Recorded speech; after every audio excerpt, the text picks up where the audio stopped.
Welcome दोस्तों। हम लोग चलते चलते एलपीपी के लेक्चर 8 पर आ गए हैं। हम लोग अभी तक 3-4 सवाल कर लिए थे। अभी जो सवाल करने चलेंगे वो ग्राफिकल मेथड पर ही बेस्ड है। ग्राफिकल मेथड ऑफ एलपीपी इसी पर बेस्ड है ऑफ एलपीपी।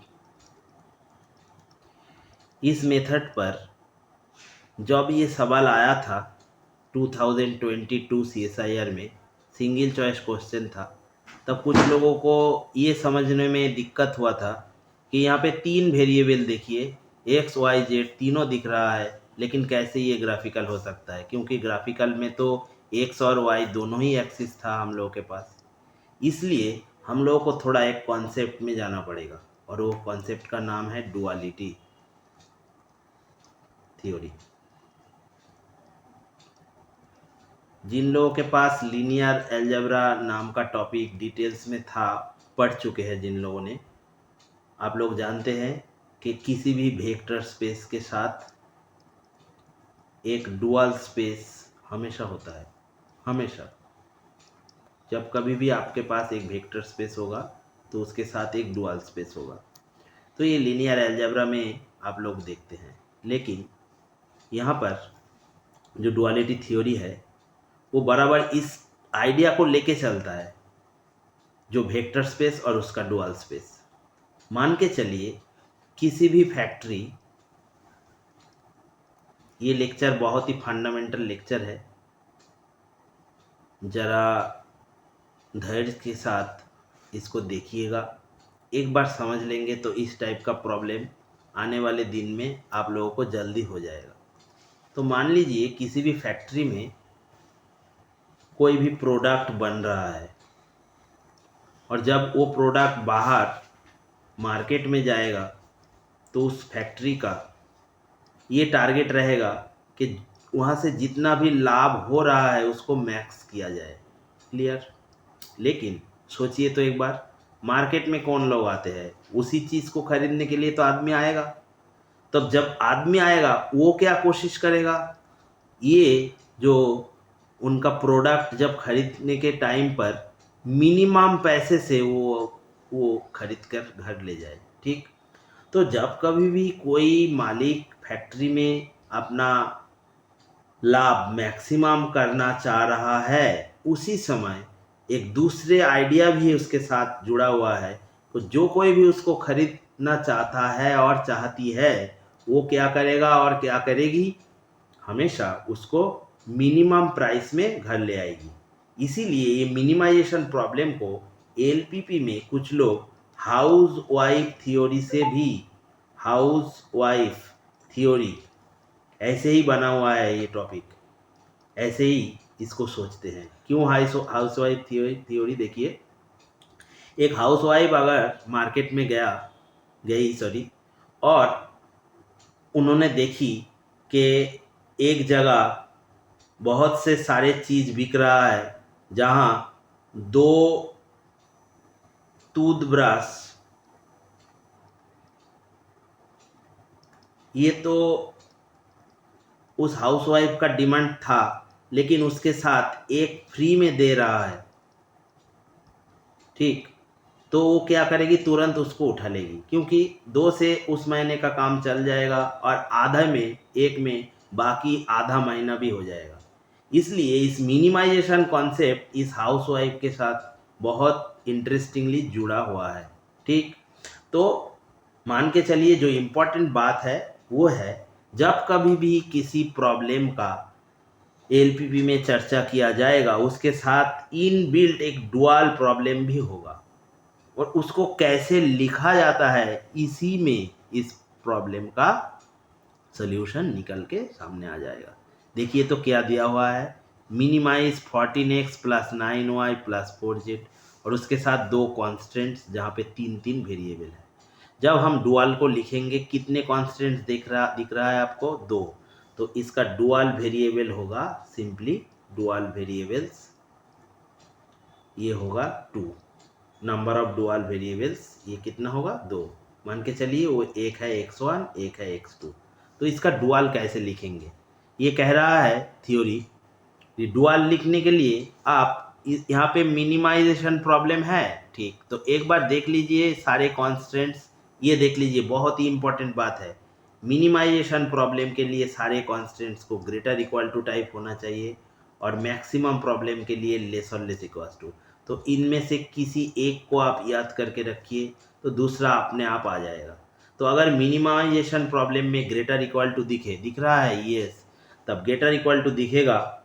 जैसे क्यों ग्रेटर इक्वल टू, देखिए ये 2 टूथब्रश मिल ही रहा था, उसके साथ एक फ्री में आ गया, तो 2 तो मिनिमम था, उसके साथ अगर 3 भी मिल गया तो चलेगा। इसलिए मिनिमाइजेशन थ्योरी में हमेशा ये ग्रेटर इक्वल टू लगेगा।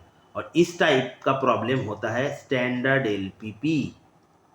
स्टैंडर्ड एलपीपी हो सकता है किसी भी एलपीपी में मिनिमाइज दिया हुआ हो और ये मिलजुल के बनाया गया हो, किसी पे लेस किसी पे ग्रेटर, तो आप हमेशा एक काम कीजिएगा, उसको स्टैंडर्ड फॉर्म यानी ग्रेटर इक्वल टू में लाइए पहले। एक बार अगर आ गया तो डुअल लिखना बहुत ही आसान हो जाएगा। डुअल लिखने के लिए क्या करते हैं हम लोग, राइट टू लेफ्ट अप्रोच लेते हैं, यानी आप राइट से शुरू कीजिए। यहाँ पे क्या है 8 और 10, ठीक। तब मिनिमम था, उसको क्या कर लीजिए मैक्सिमम, क्योंकि हाउसवाइफ मिनिमम में खरीदेगी तो उसके साथ मैक्सिमम आ जाएगा। तो मैक्सिमम जेट, यानी ये 8 कॉलम पे चलिए, हमेशा कॉलम पे चलिए। 8x1 प्लस 10x2, क्लियर इतने दूर तक। इसके साथ आएगा कॉन्स्टेंट्स, देखिए तो ये वाला राइट टू लेफ्ट, अब लेफ्ट पे आ जाइए। इधर पहला कॉलम क्या था, पहला कॉलम था subject to 2x1 plus 3x2 less और लेस इक्वल्स टू 14, क्योंकि जब मैक्सिमाइज करेगा तो हम लोग कह चुके थे कि किसी भी जगह आप मान के चलिए 14 आवर्स तक ही बिजली रहती है, सप्लाई बिजली का। तो 14 आवर्स से नीचे कंपनी ज़रूर उसको इस्तेमाल कर सकता है, लेकिन 14 आवर्स से ज़्यादा नहीं, तो यहाँ पे इसीलिए लेस। तो पहला हो गया। अब आइए दूसरे कॉलम पे, सेम तरीके में क्या हो जाएगा, x1 प्लस 2x2 लेस और लेस इक्वल्स टू 9। और अब आइए लास्ट कॉलम पे, तब क्या हो जाएगा x1 प्लस x2 लेस और लेस इक्वल्स टू 6, लेस और लेस इक्वल्स टू सॉरी, इसको यहाँ डाल लेते हैं, x1 प्लस x2 लेस और लेस इक्वल्स टू 6, और साथ में हम लोग जानते हैं x1 x2 greater equal to 0। ये हो जाएगा प्रॉब्लम। अब मैक्सिमम के टाइम पे लेस और लेस इक्वल्स टू टाइप हम लोगों ने कह चुके हैं, ये देखिए मैक्सिमम लेस और लेस इक्वल्स टू, ठीक है। तब ये भी स्टैंडर्ड फॉर्म पे आ गया, ठीक है। अगर एक बार ये बन गया तो ये सीधा देखिए तो कितना वेरिएबल है 2, अब इसको ग्राफ में डाल सकते हैं यस, तो आप ये आ गया ग्राफिकल पर। तो चलिए देखते हैं इसको सॉल्यूशन, हम लोग सोचते हैं आप लोग कर लेंगे। लेकिन एक बात बहुत ही इम्पोर्टेंट है, जब कभी भी ग्राफिकल मेथड्स इसके ऊपर आप आपको दिखे 2 से ज़्यादा कॉन्स्टेंट्स, यहाँ पर कितना है 3, ठीक। तो इसमें स्केलिंग बहुत ही इम्पोर्टेंट होने वाला है, क्योंकि अगर देखिए 2 होगा तो एक मानिए इधर चला गया और दूसरा इधर चला गया, तो आपको क्लियरली दिख रहा है दोनों में। लेकिन इसमें अगर 3 आ जाएगा तीसरा आदमी, तब बहुत डिफिकल्ट, ठीक। तो लेके चलिए इसको, इसलिए जब कभी भी कॉन्स्टेंट्स ग्रेटर इक्वल टू 2 हो जाएगा ना, तो उस टाइम पे आप स्केलिंग पे बहुत ही इम्पोर्टेंस दीजिएगा। चलिए स्केलिंग ठीक से कर लेते हैं। हम लोग कैसे जानते हैं ना, एलपीपी का सल्यूशन अगर रहेगा तो हमेशा फास्ट क्वाड्रेंट पर, तो सिर्फ फास्ट क्वाड्रेंट को हम बनाएंगे, ठीक। धीरे धीरे एक एक बात को हम समझते हुए आगे चलेंगे, कोई परेशानी उठाने की कोई ज़रूरत नहीं। हम लोग देख लेंगे एक एक चीज़ क्यों कितना आसान होके सामने आ रहा है। तो चलिए पहले स्केलिंग कर लेते हैं, लेकिन स्केलिंग करने के लिए जो सारे कॉन्स्टेंट्स डाला हुआ था ना इधर, इन तीनों को डालना होगा। तो यहाँ पर अगर x0 रखेंगे तो x2 क्या आएगा 14/3, यानी x2 ये आ गया 4.6, और एक बार इसको 0 रखेंगे तो ये आ जाएगा x1 7, यानी 7 4.6। फिर देखिए x2 को दूसरे में 0 रखेंगे तो ये क्या आएगा 4.5, और x1 क्या आएगा, इसको 0 रखेंगे तो 9। देखिए ये दोनों क्वांटिटी कितने करीब है एक दूसरे के, तो यहाँ पर सावधानी लेके चलना होगा, ठीक। अब आ जाइए लास्ट के ऊपर। यहाँ पर तो इजी है, एक होगा x1 0 रखेंगे तो 6 और x2 होगा 6, एक को 0 रखेंगे तो दूसरा आपसे आप 6 बन जाएगा। ठीक, एक 6 है, एक है 9 4.5, एक है 7 4.6। चलिए इन तीनों को सिर्फ ले लेते हैं हम लोग इधर। तो कितने दूर तक गया है देखिए एक बार, 4.6, हाईएस्ट कितना था 6, और यहाँ पे 9 भी है देखिए, 9 7 भी है। तो हम लोग को x1 के तरफ 9 तक ले जाना है, और x2 देखिए 6 पर ही ख़त्म, मान के चलिए x2 6, यहाँ पर x2 4.5 ऐसा कुछ। तो x2 6 तक चलेगा तो ठीक होगा, और x1 को हम लोग 9 तक ले जाएंगे। स्केलिंग अच्छे तरह से करना होगा। तो लीजिए ये 1 2 3 4 5 6 7 8 और एक जाना होगा 9। यहाँ पे x को इधर ले लीजिए, ये 9 हो गया। ठीक, अब आ जाइए इधर, कितने दूर तक चला था इधर, x2 6 तक, तब 6 तक ले लेते हैं। 1 2 3 4 5 6, ये 6 है, 5 4, यही रीजन इम्पोर्टेंट है। और इधर रीजन सारे मार्किंग नहीं डालना पड़ेगा, एग्ज़ाम में तो उतना भी नहीं लगेगा, हम लोग समझने के तरीके के लिए इतना डिटेल्स में जा रहे हैं। 4.5 4.6 ये तो चला गया, 7 9 ये है, और इसके साथ है एक 6, तो 6 7 9 इधर लगेगा सिर्फ। तो हम लोग 6 7 9 पर ही चलेंगे, 6 7 8 9। ठीक, ये 4। अब आ जाइए एक एक करके। पहला क्या था, पहला था x1 7 x2 4.6, डालिए x1 7 ये पॉइंट, x2 4.6 ये पॉइंट कहीं इधर होगा 5 के करीब। अब इन दोनों को जोड़ दीजिए यहाँ से यहाँ तक। ठीक, और इसका सोल्यूशन रीजियन हम लोग कह चुके हैं इस साइड होगा, क्योंकि 0 0 डालेंगे ना, लेस और लेस इक्वल्स टू टाइप है, तो ये लेफ्ट हैंड साइड में ये इधर 0 इधर 0, 0 14 से कम है तो 0 के दी साइड में भी होगा, इसी साइड में होगा 0 जिस साइड पे है। ठीक, तो इसका सोल्यूशन रीजन नीचे आ जाएगा। तो ये तो आ चुका है। एक बार अगर ये आ गया तो एक काम जरूर कीजिएगा, कौन से लाइन से, क्योंकि यहाँ 3 लाइन है, ध्यान दीजिए 3 लाइन है, इसलिए इसको एक बार डालिए। 2x1 + 3x2 = 14, 2x1 + 3x2 = 14, क्योंकि ये इंपॉर्टेंट होने वाला है। ठीक, अब आइए दूसरे पर। ये क्या था, x1 + 2x2 9, तो क्या था 4.5 और 9, देखिए तो कितना करीब है, ये 4.6 था, यहाँ पर कहीं 4.5 होगा ये वाला एक, और ये यहाँ पर 9 कहीं इधर होगा। ठीक, तो इन दोनों को आप जोड़ लीजिए, इन दोनों को जोड़ लीजिए। ठीक, ये आ गया। ये पॉइंट ऑफ इंटरसेक्शन इंपॉर्टेंट है, इसलिए इसको भी एक बार लिख लीजिए। ये 2 सेकेंड था, तो इसमें क्या डाला हुआ था, x1 + 2x2 = 9। ठीक, अब आ जाइए तीसरे के ऊपर। यहाँ पर 6 है और यहाँ पर भी 6 है, तो ये सीधा ऐसे चला आएगा, ये वाला यहाँ से यहाँ तक चला आएगा 6, ये होगा। ठीक, तो इसका सॉल्यूशन रीजन भी इस साइड होगा, 6 वाला, इसको थोड़ा इधर कर लेते हैं, ये 6, और दूसरे ये जो है इसका सॉल्यूशन भी नीचे ही होगा, क्योंकि सभी इनइक्वालिटी पर इधर लेस लगा हुआ है। देखिए तो 0 0 लेफ्ट हैंड साइड में डालेंगे ना तो सेटिस्फाई कर जाएगा। इसके बारे में, ये रीजियन के बारे में हम लोग 1 से 4 में लेक्चर डिटेल्स में कह चुके हैं, वहाँ से एक बार देख लीजिए। ठीक, अब ये आ गया आपका इंटरसेक्टिंग पॉइंट, देखिए ये एक आ गया, ये एक इसके साथ एक इसके साथ आ चुका है। ठीक, तो ये जो तीसरा 6 6 वाला, इसको भी डाल लीजिए एक बार, x1 + x2 = 6। अब ये सॉल्यूशन रीजियन हमारे पास रेडी होके आ चुका है।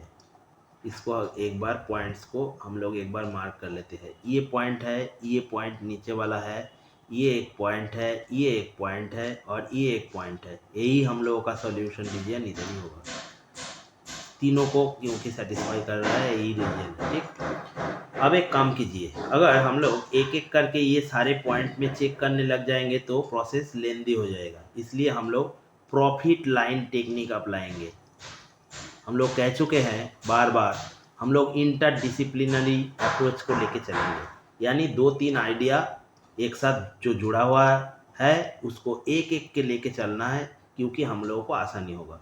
प्रॉफिट लाइन क्या कह रहा है, आप किसी भी प्रॉब्लम का मिनिमाइज या मैक्सिमाइज करने के लिए जब ऐसे डिफ़िकल्ट रीजन देखेंगे जहाँ पर बहुत सारे पॉइंट्स है, आप एक काम कीजिए, पहले वो जो मैक्सिमाइज प्रॉब्लम था ना, इधर मैक्सिमाइज 8x1 10, यहाँ पे 8 और 10 का एक बार एलसीएम लीजिए तो कितना होगा, 40 होगा, और ये 40 इधर डालिए तो 40 इक्वल टू ये आ जाएगा। तब एक बार x1 को 0 रखेंगे तो x2 आ जाएगा 4, तो x2 आ गया 4, और x2 को 0 रखेंगे तो x1 कितना आ जाएगा 5। अब इस लाइन को डॉटेड लाइन से ये रीजियन में डाल दीजिए, तो क्या उभर के आएगा, ये क्या कोऑर्डिनेट निकल चुका है देख लीजिए एक बार। x1 क्या था, x1 था 5, x2 4, चलिए डाल लेते हैं 1 2 3 4 5 ये वाला, और इधर 4 ये वाला, ठीक। अब इसको एक डॉटेड लाइन से आप जोड़ लीजिए, ये काम आपको करना होगा, ये कष्ट अगर उठाएंगे तो आसानी से प्रॉब्लम हो जाएगा, ठीक। अब देखिए ये प्रॉब्लम मैक्सिमाइज था जब डुअलिटी में आ गए, अगर मैक्सिमाइज होगा तो हम लोग क्या करेंगे, इस लाइन को हम प्रॉफिट लाइन, जो कि डॉटेड लाइन से आप लोगों को दिख रहा है ये प्रॉफिट लाइन है, और मैक्सिमाइजेशन प्रॉब्लम में हम लोग हमेशा इस प्रॉफिट लाइन को यहाँ पर जो ओरिजिन है ना, यहाँ से दूर ले जाएंगे, लेकिन ले जाने के टाइम में हम लोग को इस बात पे ध्यान रखना होगा कि हम लोग इसको पैरेलल इसी के साथ खुद के साथ पैरेलल होके खींच के ले जाएंगे। देखिए तो पहले ये पॉइंट तो पार कर चुका है, ये भी पार कर जाएगा, ये सबसे दूर वाला पॉइंट होगा, जो लास्ट पार करेगा यही होगा मैक्सिमम। क्लियर, जो last point of crossing, last हम लोग ऐसे ही तरीके में याद रखेंगे, लास्ट पॉइंट ऑफ क्रॉसिंग जब मैक्सिमम प्रॉब्लम हो तब होगा लास्ट पॉइंट ऑफ क्रॉसिंग, जो ओरिजिन से जितना दूर हो सके, ठीक। ये प्रॉब्लम अगर मिनिमम हो जाता तो ये लाइन हो जाता कॉस्ट लाइन, हम लोग देखेंगे आने वाले प्रॉब्लम्स पे कॉस्ट लाइन, और इसको तब इधर लाना पड़ता खुद के साथ पैरेलल, ये इंपॉर्टेंट है, अपने साथ पैरेलल टू इटसेल्फ हमको मूवमेंट लाना होगा। क्लियर, इतने दूर तक तो ये पॉइंट हो जाएगा मैक्सिमम। और ये पॉइंट के लिए देखिए तो हमको किन दोनों इक्वेशंस में अपने आप सोल्यूशन लेना होगा, ये दोनों, तो इसीलिए हम लोग इसको मार्क किए थे इधर। तो एक बार कर लीजिए 2x1 plus 3x2 equal to 14, इसके साथ इसको 2 से मल्टीप्लाई कीजिए, 2x1 plus 2x2 equal to 12। Clear, अब घटा दीजिए इससे, तो इधर आ जाएगा x2 इक्वल टू 2, तो x2 2 आ गया, तो x1 तो बराबर यहाँ से 6 माइनस 2 यानी 4 आ जाएगा। तो पॉइंट हम लोगों का मैक्सिमम पॉइंट निकल चुका है, कितना, x1 x2, और वो क्या आया है 4 और 2, डाल लीजिए यहाँ 4 और 2। अब z जो था, z क्या था देखिए तो एक बार इधर maximise z, 8x1 plus 10x2 इधर डाल दीजिए, 8 इंटू x1 कितना आया है देखिए, x1 आया है 4, और x2 10 इंटू x2 कितना आया है, x2 आया है 2, यानी 32 प्लस 20 यानी 52 इसका मैक्सिमम। तो एक का जितना मैक्सिमम होगा दूसरा का तो उतना ही मिनिमम होगा।